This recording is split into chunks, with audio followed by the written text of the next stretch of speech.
তারপরে তোমার শেখানো ভাষায় বলবো আলহামদুলিল্লাহ রাব্বিল আলামিন। হে আল্লাহ, তোমাকে ভয় করে চলার তৌফিক আমাদেরকে দান করো। প্রিয় দেশ এবং জাতিকে ভালোবাসার শক্তি আমাদেরকে দান করো।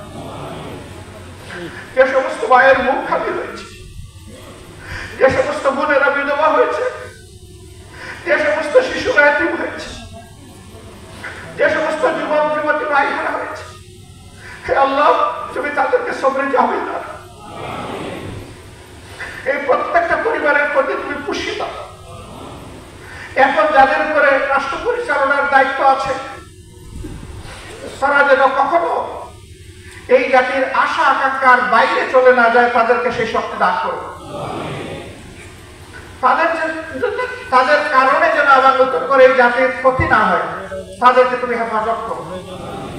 সকল চ্যালেঞ্জ ঐক্যবদ্ধ জাতি হিসাবে আমাদেরকে মোকাবেলা করার শক্তি তুমি দান করো। সর্বাবস্থায় আমরা তোমার সাহায্য চাই। হাসবুনাল্লাহু নি'মাল ওয়াকিল, নি'মাল মাওলা ওয়া নি'মান নাসির। আসসালামু আলাইকুম ওয়া রাহমাতুল্লাহ। বরং এটা যেন শুরু হয় এবং জীবনের শেষ মুহূর্ত পর্যন্ত তোমরা যেন জাতিকে কিছু দিয়ে যেতে পারো। আমরা এইরকম একটি উজ্জ্বল, সম্ভাবনাময়, অত্যন্ত দক্ষ, চরিত্রবান, আল্লাহভীরু একটি যুব সমাজ আগামী দিনে কামনা করি। তোমরা যেন নিজেই একটা ইতিহাস হোক, পরবর্তী প্রজন্ম এসে তোমাদের থেকে উৎসাহ নেই যে আমাদের পূর্ববর্তী যুব সমাজ তাই করেছিল, অন্যায়ের সামনে বুক পেতে দিয়েছিল। সেখানে একজন খুনি অফিসার বলতেছে, স্যার একটাকে গুলি করি সেই পড়ে, আরেকজন সরে না স্যার। আমরা ওই সমাজ চাই। এটা নিয়ে যেন আগামীর তরুণরা গর্ব করতে পারে যে আমাদের আগের প্রজন্ম এটা করে গিয়েছে, এটাই আমাদের পথ। অন্যায়ের কাছে মাথা নত করব না, আমরা সমুন্নত রেখে অন্যায়ের প্রতিবাদ করব। প্রিয় সম্মানিত ভাইরা, যেহেতু আসরের সময় হয়ে গিয়েছে, এই জন্য আমি আমার কথা লম্বা করব না। আমি সকলের প্রতি অনুরোধ করব, আসুন পরম বিচক্ষণতা, সতর্কতা এবং ধৈর্যের সাথে আগামীর পথ চলি। আসুন মহান আল্লাহর উপর আমরা পরিপূর্ণ নির্ভরতা বা নির্ভরশীলতা আমাদের মধ্যে অর্জন করি। আল্লাহর উপর তাওয়াক্কুল করি, আল্লাহকে ভয় করি সকল কাজে। আমি একটা সুন্দর সমাজ চাইব, আমি নিজেই সুন্দর হব না, এটা হতে পারে না। সংশোধন আমার থেকে হতে হবে, আমাকেই মেলে ধরতে হবে। এই দেশে যারাই হিন্দু, মুসলমান, বৌদ্ধ, খ্রিস্টান যারাই বসবাস করে সবাই বাংলাদেশী, সবাই এদেশের সুনাগরিক, এদেশের গর্বিত নাগরিক।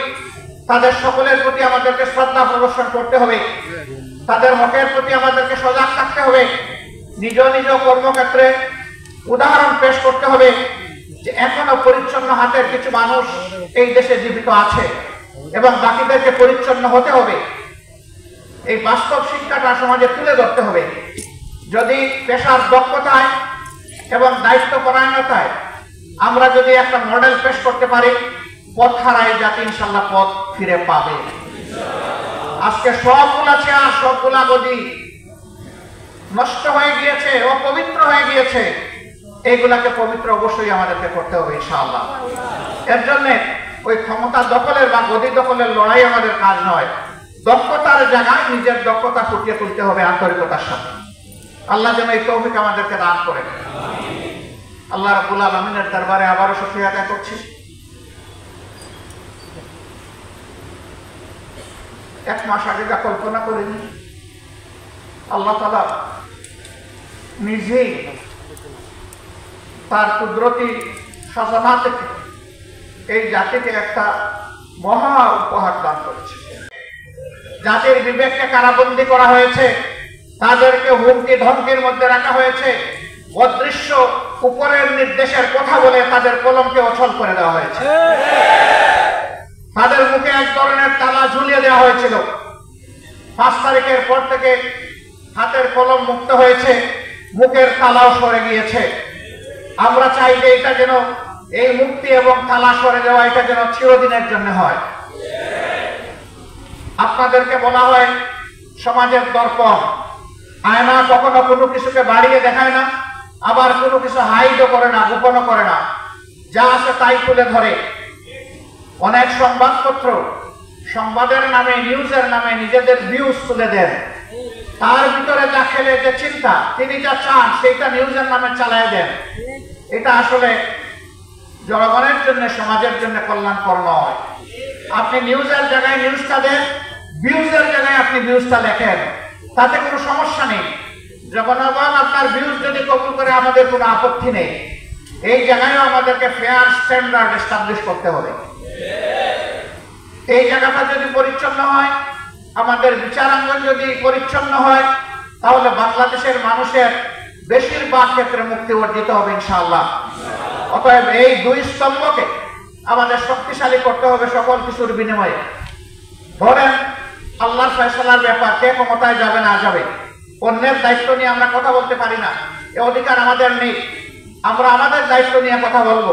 এ কাজের জন্য যদি রব্বুল আলামিন আমাদেরকে কবুল করেন, জনগণের হাত যদি আমাদের দিকে সম্প্রসারিত হয়, আমরা আপনাদেরকে কথা দিচ্ছি, আমরা আপনাদেরকে আহ্বান জানাচ্ছি, সেই দিন আপনারা যা বুঝেন আপনারা স্পষ্ট কণ্ঠে বলবেন, মুক্ত হাতে লিখবেন, আমাদের তীর্যক সমালোচনা করবেন এবং দেশাত্মবোধ নিয়ে আপনারা সেই সমালোচনা করবেন।